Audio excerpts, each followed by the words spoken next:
할렐루야. 네, 반갑습니다. 은혜의 자리에 잘 나오셨습니다.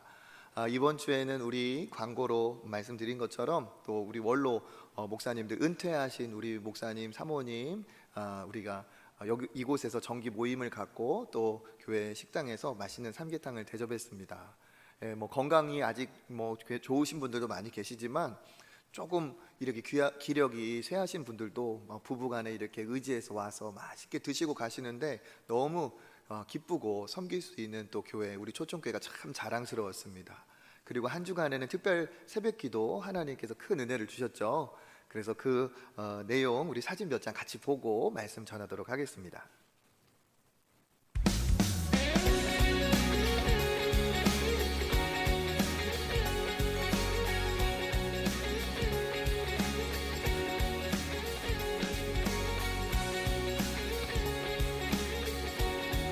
나가실 때 저희가 준비한 선물도 하나씩 다 드렸습니다.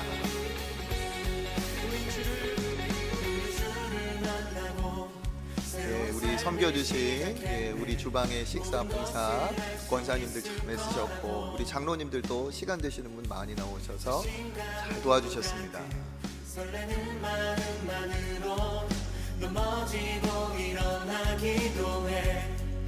오랜 시간 서서히 한 주간 새벽 특별 새벽 기도 있었죠.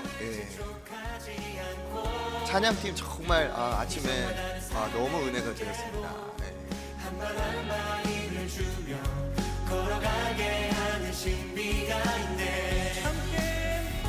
오늘 수많은 문제와 고통이 우리를 어싸고 시기하지만 주를 향한 노래는 우리 자녀들도 많이 왔죠.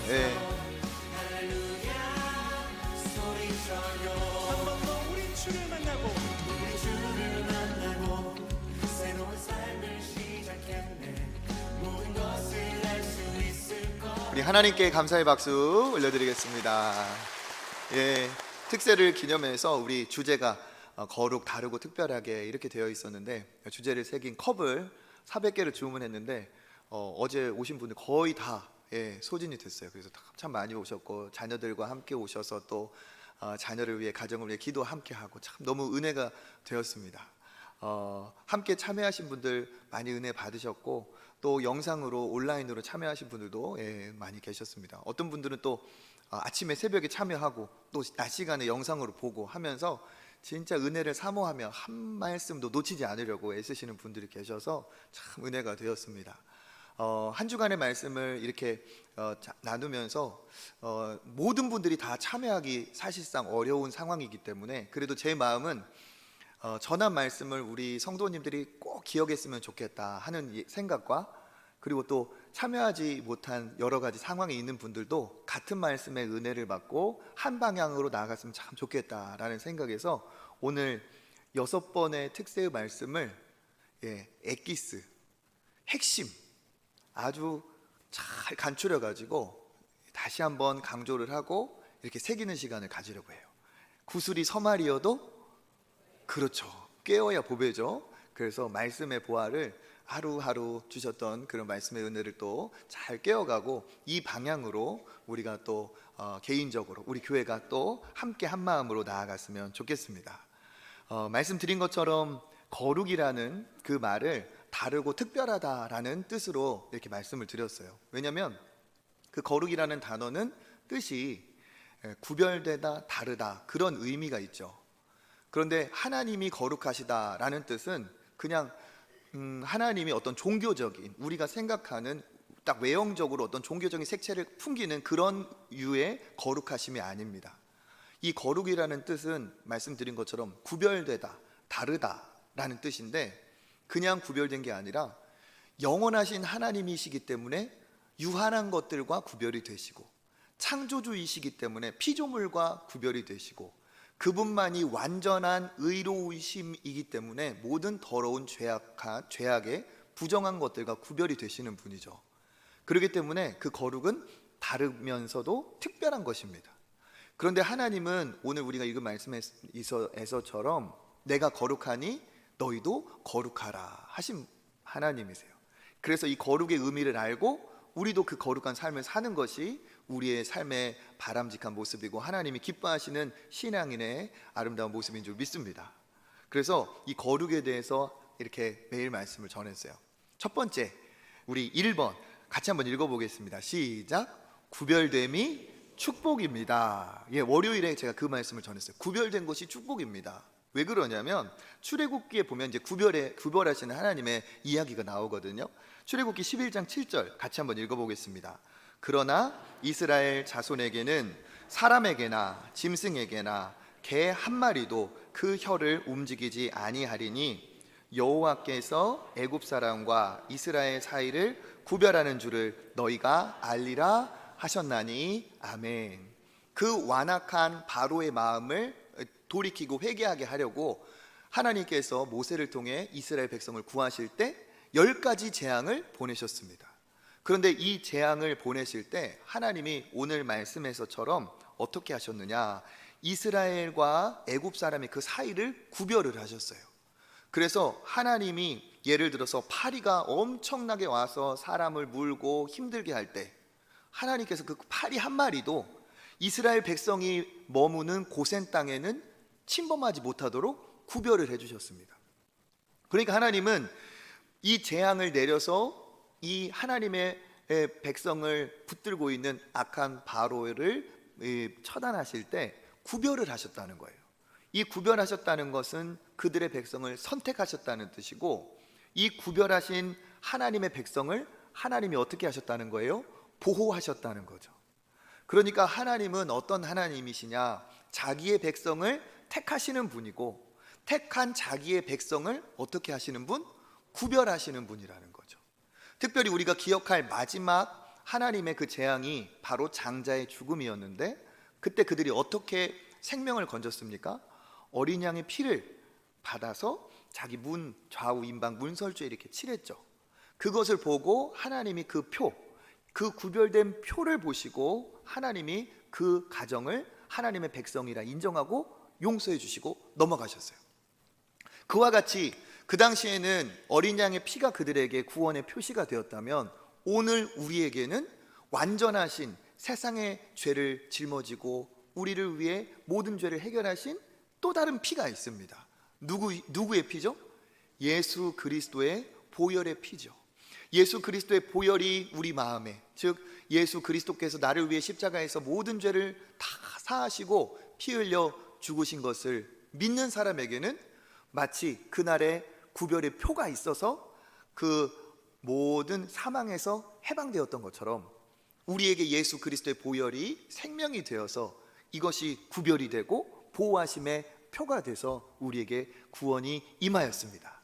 그렇기 때문에 이 구별되다 하는 것은 우리에게 무거운 어떤 종교적인 의무나 짐이 아니라 하나님의 자녀로서 우리를 택하여 구별하신 것은 우리에게 큰 축복인 줄 믿습니다. 그러니까 우리가 구별된 하나님의 백성으로서 복을 받았다는 거죠. 그리고 두 번째 한번 읽어보겠습니다. 시작. 육이 아닌 영을 따르게 하소서. 아멘.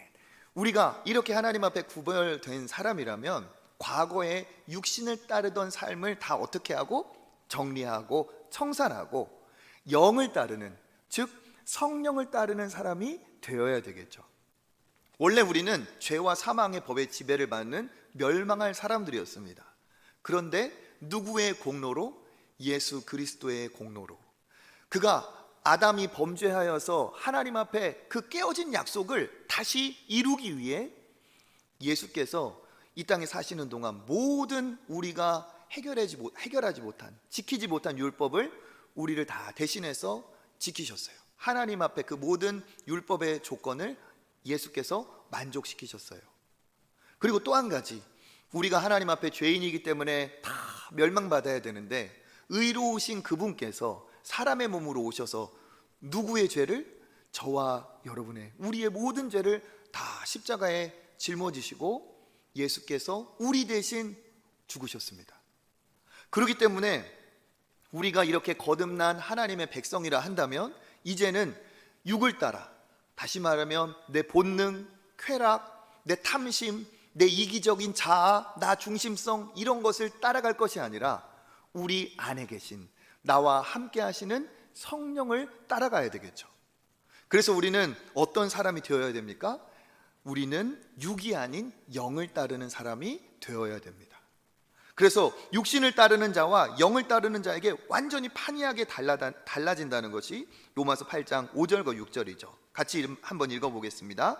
육신을 따르는 자는 육신의 일을, 영을 따르는 자는 영의 일을 생각하나니 육신의 생각은 사망이요 영의 생각은 생명과 평안이니라. 아멘. 육신을 따르면 다 어떻게 된다고요? 그는 육신을 생각하고 결국은 사망에 이를 것이고, 영을 따르는 자는 영의 일을 생각하게 되므로 그는 영의 생각의 결과인 생명과 평안을 얻게 된다. 그래서 우리가 이 땅에 거듭난 자로서 늘 우리가 바라보고 추구해야 될 것이 뭐냐? 성령을 따라 사는 겁니다. 영의 인도하심을 받는 거예요.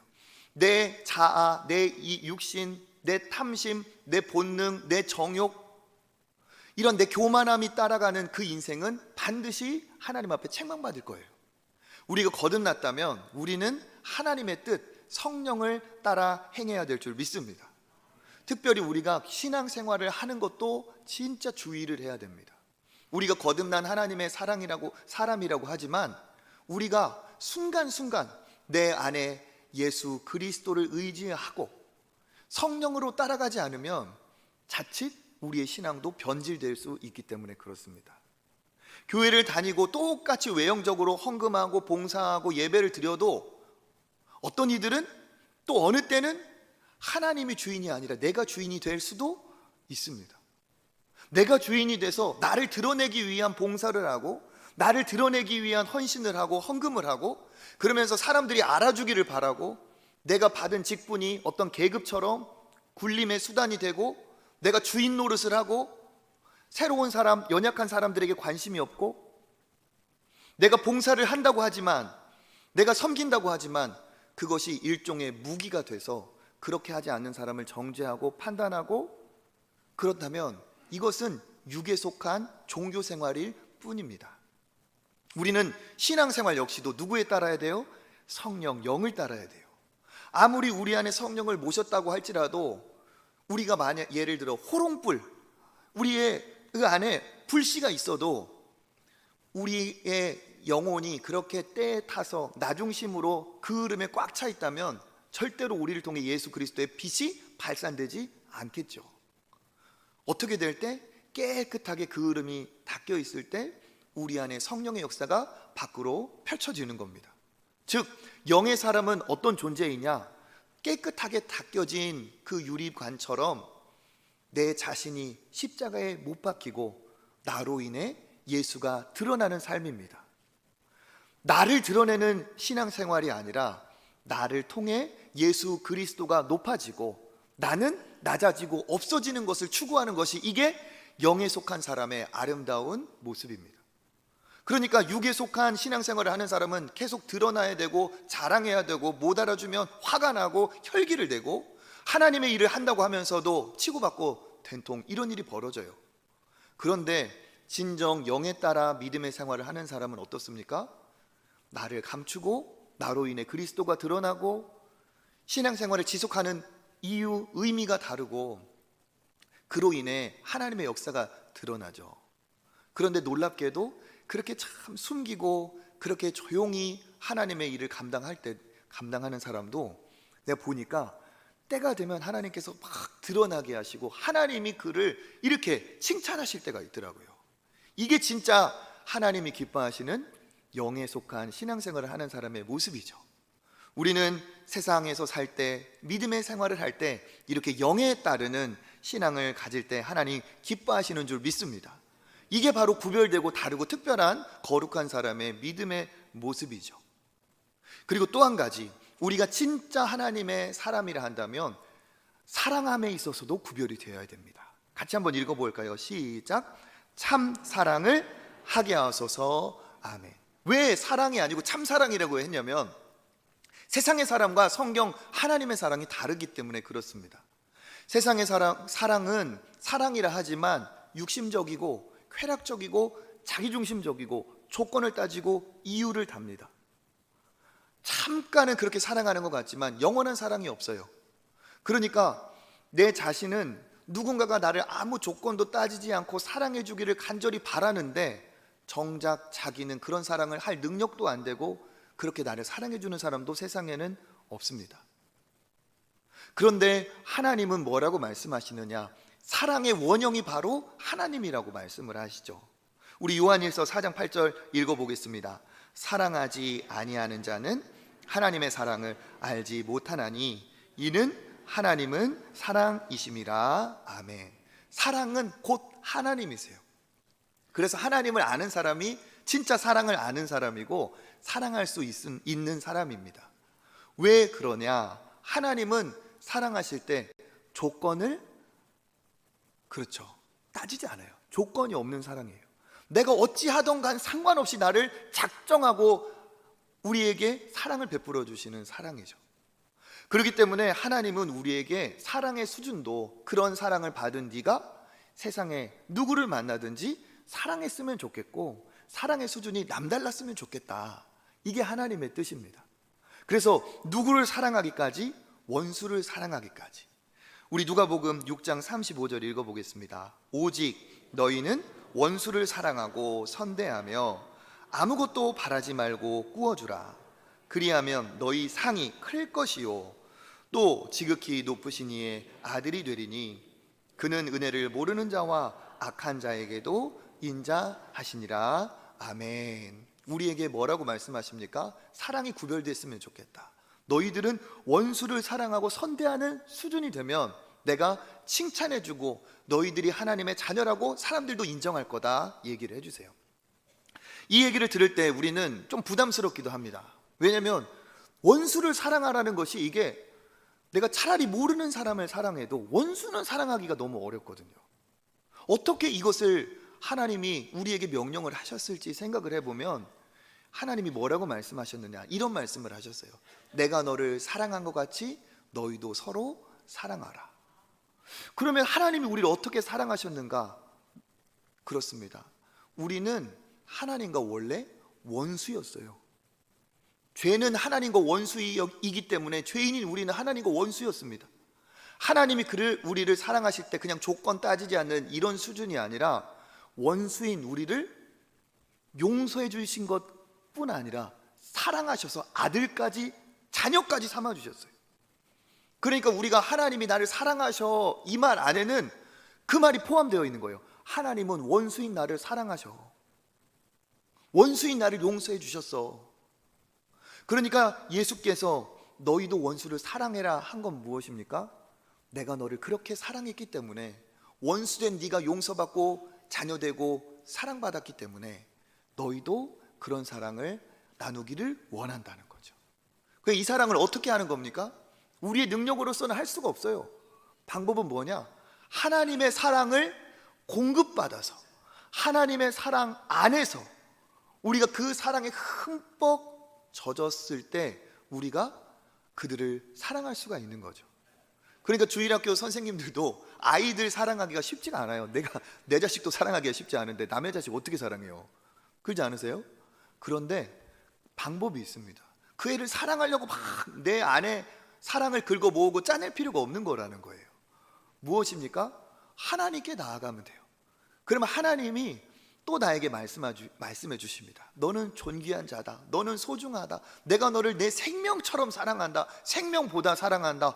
이러한 하나님의 음성, 하나님의 은혜를 경험하면 어떻게 됩니까? 나도 누군가를 사랑하고 싶은 마음, 사랑할 수 있겠다라는 생각이 들어가는 거예요. 그래서 하나님은 우리에게 무엇을 원하십니까? 너희가 거룩하기를 바란다. 즉 너희의 사랑이 이렇게 하나님의 사랑 닮았으면 좋겠다 하는 거죠. 이런 사랑을 받으시고 나누시는 여러분 되시기를 주님의 이름으로 축복합니다. 그리고 하나님은 우리에게 용기, 강하고 담대하라 또 말씀하셨어요. 같이 한번 읽어보겠습니다. 다르고 특별한 용기를 주소서. 아멘. 여호수아에게 강하고 담대하라 하셨죠. 그 말씀 읽어보겠습니다. 1장 7절 오직 강하고 극히 담대하여 나의 종 모세가 내게 명령한 그 율법을 다 지켜 행하고 우로나 좌로나 치우치지 말라.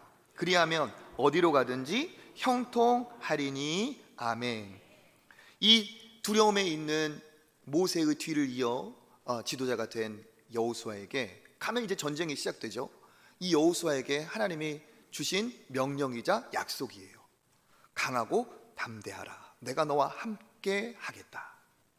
그런데 우리가 이 강하고 담대하라 이 말을 생각을 딱 요것만 가지고 하면 이제 전쟁이 있으니까 열심히 용기를 내서 잘 싸워라, 그런 의미인가 보다. 하지만 이 말씀을 잘 읽어보면 이 용기는 싸움하는 용기가 아니라 다른 종류의 용기예요. 오늘 말씀에도 오직 강하고 극히 담대하여 무엇하라고 했냐면, 극히 담대하여 그 율법을 다 지켜 행하라고 했어요. 오직 강하고 극히 담대하여 율법을 지켜라. 그러니까 이 용기는 어떤 용기입니까? 말씀대로 살 용기, 죄 짓지 않을 용기. 우리가 세상에 예를 들어서 다 술 먹는데 내가 술을 먹지 않겠다, 나는 내 믿음을 그렇게 지켜보고 싶다 했다면 뭐가 필요해요? 술 마시는 게 용기가 아니에요. 나는 하나님 앞에 쾌락을 즐기지 않고 구별된 삶을 살겠다라는 그 말씀대로 살 용기가 필요한 거죠. 그러니까 여호수아에게도 말씀하신 거예요. 밟는 땅을 다 너에게 주겠다라는 건 뭐냐? 네가 믿고 나아가서 밟으라는 거예요. 이건 뭡니까? 아무리 대적이 많지만 주의 말씀을 들고 가면 반드시 이길 것이라는 말씀대로 행하는 용기죠. 그러니까 하나님은 우리가 특별한 용기를 갖기를 원하세요. 무슨 용기냐? 하나님 뜻대로, 무슨 두려움이 있고 어려움이 있고 내 안에 근심과 걱정이 있고 주변에 많은 사람들의 의견들이 있다 할지라도 나는 그것을 다 뒤로 하고 오직 무엇대로? 하나님의 말씀대로 살겠다 하는 용기가 필요하죠. 이 말씀대로 살겠다는 이 여호수아의 용기를 기억하셔서 하나님은 그와 함께 하시고 가는 곳곳마다 이기게 하셨습니다. 싸워서 이겼겠어요? 방식은 그랬을지 모르겠지만 하나님이 돕지 않았으면 절대로 이길 수가 없었죠. 그렇기 때문에 우리 역시도 하나님을 따라갈 때, 믿음으로 사는 용기가 있을 때 하나님께서 축복하여 주실 줄 믿습니다. 이러한 구별된 용기가 우리에게 있어야겠죠. 그리고 또한 우리는 하나님의 백성으로서 특별한 기쁨이 있습니다. 같이 한번 읽어보겠습니다. 내 기쁨의 원천은 하나님입니다. 아멘. 빌립보서에 바울은 옥중에 있으면서도 복음 때문에 갇혀 있어서 참 답답할 텐데 도리어 밖에 얘기를 했어요. 밖에 있는 사람들에게까지 얘기했습니다. 빌립보서 4장 4절 읽어보겠습니다. 주 안에서 항상 기뻐하라. 내가 다시 말하노니 기뻐하라. 아멘. 바울은 기쁨의 내용이 달랐습니다. 우리는 나중심적으로 하나님을 모르는 사람들은 자기가 기쁨의 판단자가 돼서 내가 이 땅에서 원하는 것이 이루어졌을 때 기쁘죠. 기쁨의 종류가 참 여러 가지 있는 것 같지만 사실 기뻐할 일이 극히 없고 짧아요. 왜냐? 내 뜻대로 세상이 돌아가지 않기 때문에. 그런데 바울은 감옥에서조차 항상 기쁘다 얘기하고 항상 기뻐하라고 말하고 있어요. 바울에게는 우리가 갖지 못한, 세상에는 없는 기쁨의 비결이 있는 겁니다. 그 비결은 무엇이냐? 바울은 하나님께 다 있는 사람이에요. 이 땅의 기쁨이 전부가 아니라는 것을 알고 진짜 기쁨은 하나님이 기뻐하시는 것, 하나님이 원하시는 것이 이루어지는 게 내 기쁨이고 그것이 진정한 영원한 기쁨이라는 걸 알고 있습니다. 그는 무엇을 기뻐했느냐? 하나님이 원하시는 복음의 전파, 생명이 살아나는 것을 제일 기뻐했어요. 그러니까 복음이 증거되면 감옥 안에서건 밖에서건 그는 기뻐할 수 있었다는 거죠. 그러니까 우리는 어떤 사람이 되어야 됩니까? 영원한 하나님을 만나고 하나님의 나라를 바라보는 우리는 하나님의 자녀된 것이 제일 기쁜 거예요. 하나님의 자녀된 것, 그리고 하나님이 기뻐하시는 것에 우리가 방향을 맞추면 잠깐 기뻐하는 것이 아니라 항상 기뻐할 수 있습니다. 항상 기뻐할 수 있어요. 누구 안에서? 주 안에서. 엄마 품에 딱 안겼을 때 아이에게 모든 걱정과 근심이 사라지고 편안함과 마음의 만족이 오는 것처럼 우리가 주님 안에 있으면, 주님과 함께 있으면 우리는 기뻐할 수 있습니다. 이 기쁨은 어떤 것도 요동하는 기쁨이 아니라 영원한 기쁨이죠. 우리는 영원한 존재이기 때문에 유한한 것으로 절대로 만족하고 기쁨이 거기에서 다 올 수가 없어요. 영원하신 하나님을 만날 때 진정한 기쁨이 있는 줄 믿습니다. 그래서 이 기쁨은 감사가 되고 기도가 되고 하나님이 주시는 평강의 축복이 됩니다. 그래서 빌립보서 4장 6절 7절 읽어보겠습니다. 아무것도 염려하지 말고 다만 모든 일에 기도와 간구로 너희 구할 것을 감사함으로 하나님께 아뢰라. 그리하면 모든 지각에 뛰어난 하나님의 평강이 그리스도 예수 안에서 너희 마음과 생각을 지키시리라. 아멘. 여기에도 뭐가 따라옵니까? 기쁨이 있었고 염려하지 말고 뭐하고? 기도와 간구로 감사함으로 아뢰라. 염려거리를 갖고 슬퍼하고 낑낑대지 말고 하나님을 기뻐하며 염려거리를 기도로 바꾸어라. 그러면 그 기도가 감사가 되고, 그리고 어떻게 하느냐? 하나님께서 모든 지각에 뛰어난 하나님의 평강이 그리스도 예수 안에서 너희의 마음과 생각을 지켜주신다. 내 감정도 지켜주시고 내 이성도 지켜주시고 내 마음의 평안을 허락하신다. 하나님이 응답 주실 때 어떻게 응답을 주십니까? 평안으로 응답을 주세요. 평강으로 나를 지켜주시고 그 평강은 내가 너를 확실히 책임지겠다는 하나님의 사인이에요. 하나님 앞에 걱정과 근심이 아니라 기뻐함으로 간구할 때 하나님께서 감사하게 하시고 반드시 평강으로 우리를 지켜주실 줄 믿습니다. 그래서 우리는 이 하나님을 생각하면 하나님으로 인해서 기뻐해야 되고 또 기뻐할 수 있습니다. 이건 세상에 없는 기쁨이에요. 많은 분들이 고난 중에도 기뻐할 수 있는 이유가 그것인 것 아마 다 느끼셨을 거라고 생각합니다. 그리고 어제 이 말씀을 전했죠. 우리 같이 한번 읽어보겠습니다. 시작. 내 삶에 특별한 이유를 주소서. 아멘. 에스더가 자기 민족을 구한 그 얘기로 전했어요.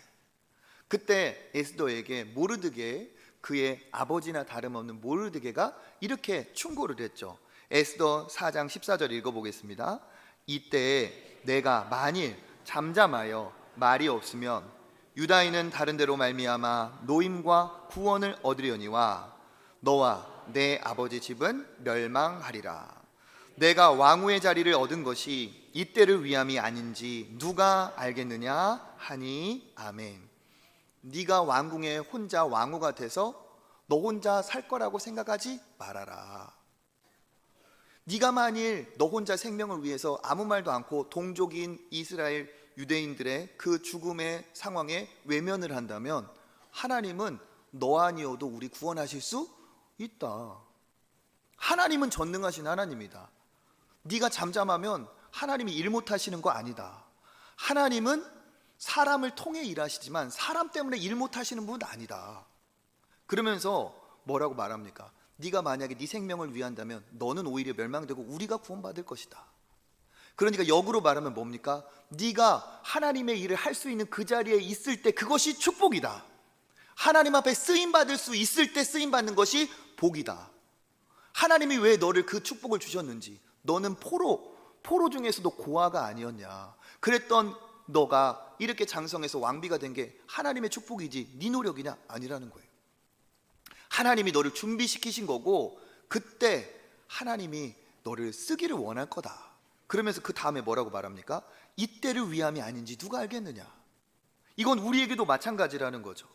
하나님이 우리에게 능력을 주시고 복을 주시고 물질을 주시고 젊음을 주시고 달란트를 주시고 전문성을 주시고 전공을 주시고 재물을 주시고 위치, 지위, 교회 직분 모두 하나님이 자격 없는 나에게 부어주신 축복입니다. 이것이 분명 하나님께서 나에게 주신 은혜이고 축복이고 내가 누릴 선물이에요.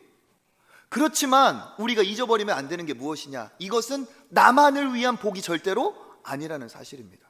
하나님은 에스더를 사랑하셔서 에스더를 높였지만 그것이 에스더만을 위한 하나님 복이 아니었다는 거죠. 우리도 마찬가지입니다. 우리에게 하나님이 왜 이러한 은혜를 주셨을까? 거기에 이유를 내 자신에게 던져봐야 돼요. 왜 그랬을까? 하나님이 왜 나에게 이 복을 주셨을까? 이 물질을 주셨을까? 이 재능을 주셨을까? 이 달란트를 주셨을까? 다른 집에도 없는 그 가정에 태어나게 하셔서 이렇게 배우게 하시고 가르쳐 주시고 다른 사람들이 10번 노력할 거 내가 한 번, 두 번 하면 나에게 이런 깨달음도 주시고 왜 이런 걸 주셨냐 하는 거예요. 나 잘나서? 나만을 위해? 하나님은 나를 사랑하시니까 내가 그렇게 행복하길 원하시지만 나만을 위한 것은 아니라는 거죠. 하나님은 우리를 통해 세상에 선한 영향력을 끼치시길 원하십니다. 이 땅이 하나님의 백성으로 인해서 아름다운 하나님의 통치가 우리를 통해 우리의 학교에, 우리의 가정에, 우리의 직장에 펼쳐지기를 하나님은 원하세요. 그것을 위해서 하나님 우리에게 주셨죠. 그러니까 어떻게 해야 됩니까? 이유가 거기 있다는 거예요.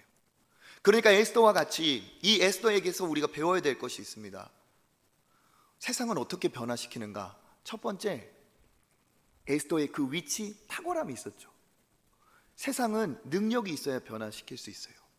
탁월하지 않은 사람이 그들에게 선한 영향력을 끼칠 능력 없는데 어떻게 본이 되고 모델이 되고 하겠습니까? 그거 아니에요. 우리는 하나님의 백성으로서 더 돈을 위해 사는 사람 못지않게 그거보다 더 하나님의 영광이라면 더 열심히 탁월하게 준비해야 됩니다. 또 한 가지 뭡니까? 그것으로는 세상이 변하지 않는다는 거죠. 그건 하나의 세상을 변화시킬 조건으로 하나님이 우리에게 허락하실 수 있지만 세상은 신앙으로 변화시키는 겁니다. 그러니까 어떻게 돼요? 열차가 달리면 기관차가 있고 객차가 있는 것처럼 우리의 믿음이 우리의 실력을 끌어서 이 땅에 하나님의 나라가 확장될 수 있도록 하나님이 살아계시다는 걸 보여줄 수 있도록 우리가 그것을 위해 부름받고 그것을 위해 우리가 복을 받았다는 사실이에요. 그러니까 이런 얘기를 들어야 정상인 거죠. 저 사람 저렇게 많이 배운 사람이 왜 이렇게 섬기고 나누고 베푸나? 저렇게 하지 않아도 되는 사람이 왜 사서 고생을 하나? 누가 그러셨기 때문에? 예수님이 그러셨기 때문에. 그 탁월한 능력과 영광을 가진 예수님이 모든 것을 영광을 비워 이 땅에 오셔서 그렇게 하지 않아도 되실 예수님이 우리를 위해 얼마나 죽기까지 낮아지셨습니까? 이게 하나님이 우리에게 원하시는 세상을 변화시킬 실력과 신앙이라는 거예요. 이러한 목적을 가지고 공부를 해야 되고 돈을 벌고 하나님 앞에 쓰임 받을 때 우리는 진짜 사명을 감당하는 하나님이 우리를 부르신 이유에 부합한 삶을 사는 저와 여러분 될 줄 믿습니다. 하나님은 우리를 잘 먹고 잘 살라고 부르신 것이 아니고 하나님은 우리를 부자 되라고 부르신 것이 아니고 하나님은 네가 하나님의 자녀답게 이제 살아가기를 원하신다. 그래서 부르신 거예요. 진짜 하나님의 자녀답게 사는 것이 무엇인지 고민하여 다르고 특별하게 사는 것이 하나님의 뜻인 줄 믿습니다. 그래서 오늘 말씀과 같이 레위기서 11장 44, 45절 우리 연달아 한번 읽어보겠습니다. 나는 여호와 너희의 하나님이라. 내가 거룩하니 너희도 몸을 구별하여 거룩하게 하고 땅에 기는 길 짐승으로 말미암아 스스로 더럽히지 말라. 나는 너희의 하나님이 되려고 너희를 애굽 땅에서 인도하여 낸 여호와라. 내가 거룩하니 너희도 거룩할지어다. 아멘. 하나님은 거룩하신 분으로 우리에게까지 거룩하라 하셨어요. 이건 무슨 뜻입니까? 너희들이 나의 선택된 구별한 백성인 것처럼 구별된 삶을 살기를 원한다. 그러니까 하나님이 제일 기뻐하실 때는 언제냐? 우리가 이 땅에 살지만 하나님을 모르는 사람과 다르게 살 때 제일 기뻐하시는 거예요. 다르게 사랑하고 다르게 기뻐하고 다르게 헌신할 때 하나님은 기뻐하시는 거죠. 그것을 통해서 우리 주변에 네가 믿는 하나님이 진짜구나, 네가 진짜 하나님의 사람이구나, 안 믿는 사람에게까지 이러한 일이 펼쳐질 때 하나님 기뻐하십니다. 그런데 하나님이 답답하고 슬퍼하실 때는 반대로 생각해 보면 뭘까요? 교회를 다니는데 신앙이 있다고 하는데 안 믿는 사람과 너무 닮았어. 하나님의 자녀라고 하는데 죄의 종 사탄의 자식과 너무 닮았어요. 이러면 하나님 어떠하실까요? 세상 사람들이 돈이 전부고 잘 먹고 잘 사는 게 그게 전부라고 하고 그것을 위해서는 조금 안 좋은 것 그것도 할 수 있고 눈도 감고 내가 원하는 것을 위해서는 뭐 또 취하고 뭐 할 수 있고 그런 방식 그대로 교회를 다닌다고 신앙이 있는 사람이 같은 목적으로 같은 방식으로 살면 하나님 어떠실까요? 슬프신 거예요. 하나님이 지금 누구를 찾고 계시느냐? 안 믿는 사람이나 믿는 사람이나 비슷비슷하게 살고 있는 이 시대에 하나님이 제일 원하시는 건 누가 다르고 특별하게 사느냐, 누가 거룩한 하나님의 자녀답게 사느냐, 이거를 하나님 찾고 계시는 줄 믿습니다. 교회를 다녀도 내가 하나님 앞에 무엇을 받을까 해서 다니는 사람이 있는가 하면, 내가 하나님을 위해 무엇을 드릴까를 고민하며 다니는 사람이 있어요. 내가 하나님 앞에 이거 받았다고 받은 것을 자랑하는 사람이 있는가 하면, 나는 하나님 앞에 이것을 드려서 기쁘다는 사람이 있습니다. 진짜 신앙인, 하나님이 기뻐하시는 신앙인이라면 어떤 종류의 사람일까요? 세상은 물질이 전부고 탐욕이 전부고 성공, 출세 다 자기 중심입니다. 이러한 시대에 하나님은 내게 주신 이 은혜, 내게 주신 사랑, 내게 주신 감사, 이 좋은 조건들 나만을 위해서가 아니라 하나님의 나라를 위해 말씀대로 살고 사명을 감당하기 위해 주신 것이다 하면서 세상에서 다르고 특별한 삶을 살아가려 하는 사람을 찾고 계시고 기뻐하시는 줄 믿습니다. 그래서 저도 하나님 앞에, 그리고 우리 교회가 그렇게 되기를 바라며 기도하고 바라고 있어요. 야, 교회 다니는 사람이 다르긴 다르구나, 이런 얘기 들어야지.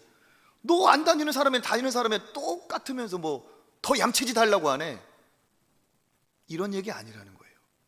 우리는 남다른 사랑을 받았고 남다른 이유가 있는 사람입니다. 그렇다면 하나님이 기뻐하시는 그런 구별된 거룩한 삶을 살아야 되겠죠. 요즘은 성도가 필요한 게, 그냥 성도가 필요한 게 아닙니다. 진짜 성도다운 진짜 성도가 필요합니다.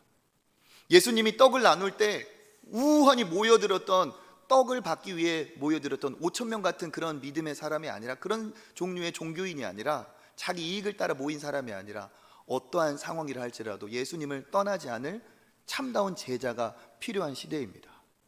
그러한 우리 신앙인, 그러한 우리 초청교회 돼서 앞으로 우리가 한 주간 들은 이 말씀을 가지고 아름답게 살아서 하나님이 우리 때문에 기뻐하시고 하나님의 마음을 시원케 하는 저와 여러분 되시기를 주님의 이름으로 축복합니다.